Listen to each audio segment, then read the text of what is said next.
If he had stayed in New York, would things have gone better? There's no way to know that. But part of the issue with Darryl is always going to be about promise unfulfilled, because he could have been one of the best players of all time.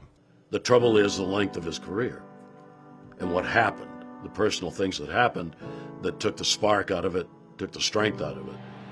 But for those years, when he was playing that way in the mid-'80s, there wasn't anybody like him. Darryl's always had a big heart. He's always a good guy that had addiction problems. We've come a long way in understanding the nature of addiction and that it's a disease as opposed to a weakness.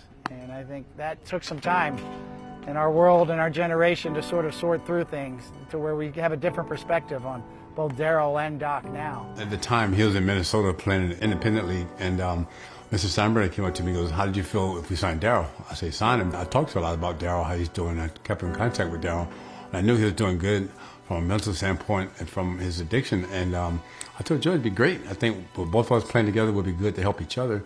And so George said, we're going to sign him. And that was one of the best things I thought that could happen. Darryl sends this one high and deep.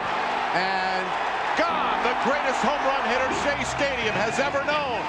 It's his 127th career home run here in Flushing. They took it personal. You know, they didn't like the fact that myself and Doc were put on the Yankee uniform because they can't stand the Yankees. The Yankee fans say, yeah, well, he's a great Yankee. They was like, he's a Met, he's not a Yankee. So they take that personal.